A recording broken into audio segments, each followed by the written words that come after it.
আসসালামু আলাইকুম। আজকে ১৩ তারিখ। চলেন আপনাদের আজকে সকালে সকালে একটা মজার একটা জিনিস দেখাই। আসেন।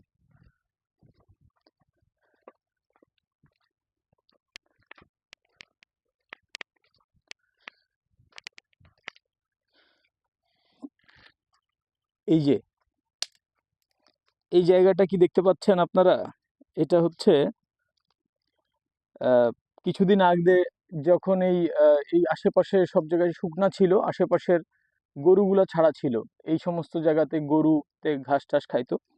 তো তখন এক ফাঁকে ভেড়িতে এই এক্সকেভেটর দিয়ে এটা যখন কাটা হয় তখন এ সময় আমাদের এই এত ঘেরা টেরা ব্যবস্থা ছিল না। এখানে একটা গরু উঠে, তো এই গরুটা এখানে গোবর ফেলে যায়। এই যে জায়গাটা দেখেন, আসলে প্রকৃতি যে আসলে কোনো কিছু অপচয় করে না, এটা হচ্ছে তার একটা বড় প্রমাণ আর কি। এখানে আপনারা যে বেগুনের চারাগুলা দেখতে পাচ্ছেন, এই গরুতে কোথাও, আমাদের এখানে আশেপাশে কোথাও বেগুন গাছ নাই, আমার লাগানোর প্ল্যানও ছিল না। তো এই বেগুনের চারাটা, এই সবগুলো বেগুনের চারা, এই বেগুনটা খেয়েছে গরুতে, এবং সব বীজ হজম হয় নাই গরুর। এই গোবরটা একটা নিজেই জৈব সার, আপনারা জানেন। এর মধ্যে একটা নতুন মাটি মাটি পেয়েছে, জৈব সার পেয়েছে, এবং আপনারা জানেন বাংলাদেশ সহ আমাদের খুলনা সহ বাংলাদেশে অনেক জায়গায় বৃষ্টি হচ্ছে, তো আমাদের এখানেও কয়েকটা দিন যাবৎ বৃষ্টি পড়তেছে। তো দেখেন কত সুন্দর কিছু চারা গজিয়েছে। আমার আশেপাশে আসলে বেগুন লাগানোর মতো আমার সেই জায়গাটা নাই। এই যে অলরেডি আমাদের এই সাইডে ঝাল লাগানো, এই যে কলা লাগানো, এই পাশে শশা লাগানো। তো আর আমি কিছু কোনো জায়গায় নেই, কিন্তু এইটাকে আমি লাগাবো ইনশাল্লাহ। এবং প্রকৃতি থেকে আমরা যে আসলে প্ল্যান করে কোনো কিছু হয় না, বা প্রকৃতি আমাদের কখন কি জিনিসটা দিবে, এটা একটা বড় নেয়ামত।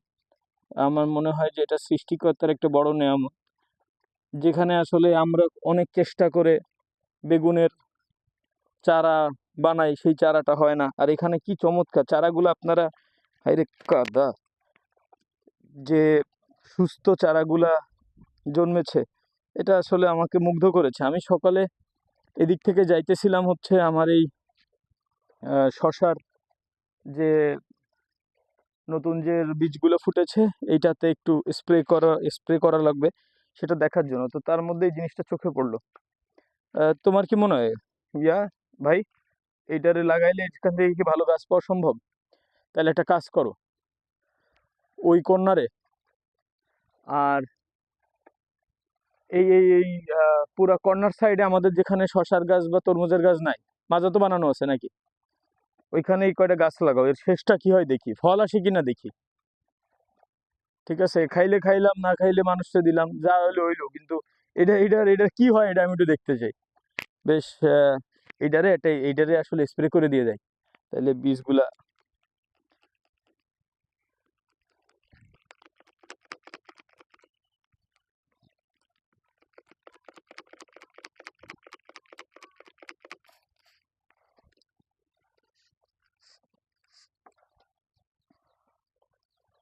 কিন্তু আমার মনে হয় যে এইটারে এরকম রাখলে, ওই আঙ্কেল তো চোখে মুখেও ঠিকঠাক দেখে না।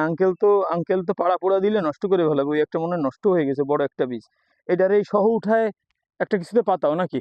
হ্যাঁ, ঠিক আছে।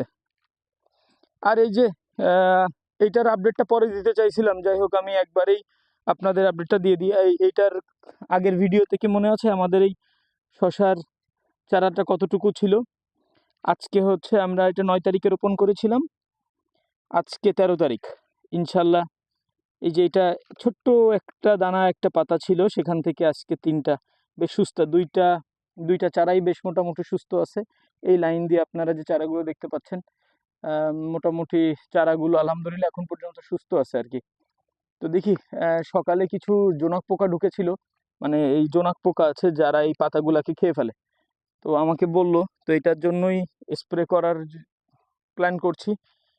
এই সবগুলোতে স্প্রে করব ইনশাল্লাহ। আর রকমেলন আর তরমুজের আপডেটটা ইনশাল্লাহ পরে দিব। আরো কিছু আপডেট আছে। এই যে একটা চারা মারা গেছে রে ভাই, যে চারা একটা ভাঙছে, এইটারে জন্য কি এইটারে সকালেই সকালেই এই চারাটা নষ্ট করে ফেলছে। ঠিক আছে, যাই হোক, আমাদের এক্সট্রা আমরা চারা এই জন্য রাখছি যাতে এরকম অনেকগুলা চারা কাটবে, এটা খুবই স্বাভাবিক ছিল। তো ওইটার জন্য আমি এক্সট্রা কিছু রাখছি চারা, ওইটা আমরা ইনশাল্লাহ এখানে রোপণ করে দিব। ওই চারাগুলো মোটামুটি সুস্থ আছে, ভালো আছে। তো এই পর্যন্তই, ধন্যবাদ।